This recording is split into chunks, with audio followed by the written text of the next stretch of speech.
निवडणूक आयोग ही साहित्य संस्था आहे, स्वतंत्र अधिकार असलेले आहे। निवडणुका पारदर्शकपणे घेणं हे निवडणूक आयोगाचं कर्तव्य आहे, नाही ती जबाबदारी आहे। अलीकडे निवडणूक आयोग किंवा आमचे निवडणूक आयोगाचे प्रमुख हे भारतीय जनता पक्षाचे कार्यकर्ते झाल्यासारखे वागत आहे, नव्हे ते कार्यकर्ते म्हणून वागत आहे। खरं तर लोकसभेच्या निवडणुकीच्या वेळेस 2019 ते 2005 मध्ये 24मध्ये 5 लाख मतदार वाढले 5 वर्षात, आणि लोकसभेपासून तर विधानसभेपर्यंत 6 महिन्यामध्ये 50 लाख मतदार कसे वाढू शकतात, हा खरा प्रश्न आहे। त्यानंतर 5 वाजतानंतर जे 76 लाख मतदान झालं त्याचं उत्तर आम्ही मागितले की कसं झालं, हे मतदान कसे वाढलेत। निवडणूक आयोग या संदर्भात कुठलीही स्पष्ट भूमिका नाही किंवा आम्हाला त्याचं उत्तर देत नाही आहे। म्हणजेच या सगळ्या प्रक्रियेमध्ये निश्चितपणे घोळ झालेला आहे, आणि ज्या पद्धतीनं निवडणूक आयोगाची भूमिका आहे ही भूमिका म्हणजे कार्यकर्त्या भारतीय जनता पक्षाचा नेता कार्यकर्ता असल्याप्रमाणे राजीव कुमार वागत आहे। म्हणून जर ही अशीच प्रक्रिया सुरू राहिली, स्वायत्तता नष्ट झाली, अनेक स्वायत्त संस्थांवर मोदींनी कब्जा करून ठेवलेला आहे, मोदी सरकारने कब्जा केलेला आहे, आणि त्यांच्या इशाऱ्यावर या सगळ्या स्वायत्त संस्था काम करत आहेत। मग ह्या खरं म्हणजे या देशात लोकशाही आहे का? लोकशाही शिल्लक ठेवली गेली का?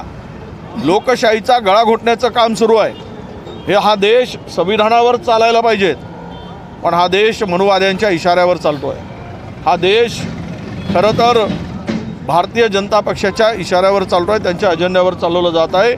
हा देश अधोगतीकडे चाललेला आहे, आणि म्हणून या सगळ्या प्रक्रिया पारदर्शक व्हाव्यात। यामध्ये निवडणूक आयोगांची भूमिका ही पारदर्शी असावी, प्रामाणिक असावी, इमानदारीची असावी।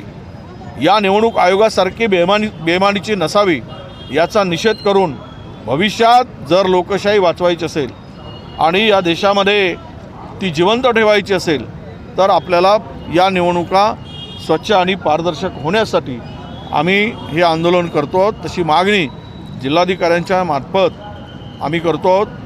उत्तरच नाही काही, 76 लाख मतदान वाढले कसे, याचं उत्तर कोण देणार? निवडणूक आयोग नाही तर।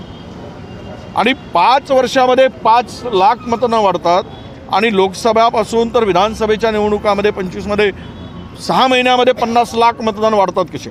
हा खरा प्रश्न आहे, हा झोल आहे, हा गडबड आहे, आणि त्या निवडणूक आयोगाच्या इशाऱ्यावर आणि त्यांच्या आशीर्वादानं आलेलं हे फडणवीसांचं सरकार आहे।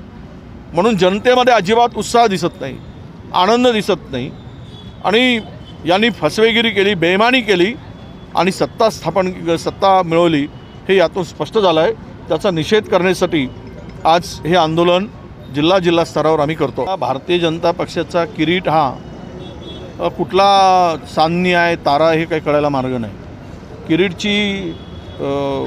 किरीट म्हणजे असा आहे की हा याच्यातला सोंगाड्या जो असतो एखाद्या म्हणजे प्रयोगामधला किंवा एखाद्या ड्रामामधला, हा सोंगाड्या आहे। याला आवश्यकता असेल त्यावेळेस त्याला रोलच्या पुढे आणलं जातं, तो सोंग त्याचा झाला की त्याचे कपडे उतरवले जातात, असा हा चेहरा आहे।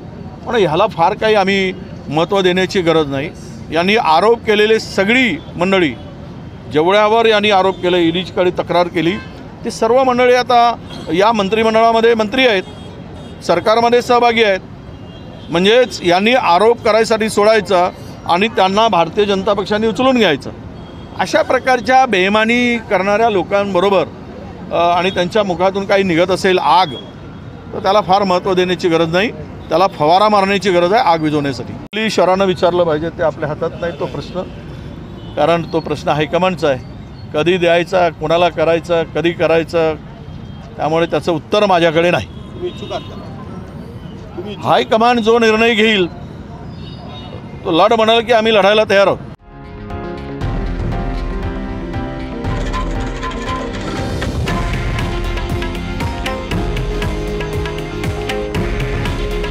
हे आहे देशातील नंबर 1 न्यूज नेटवर्क, आणि आपण पाहत आहात TV9 मराठी।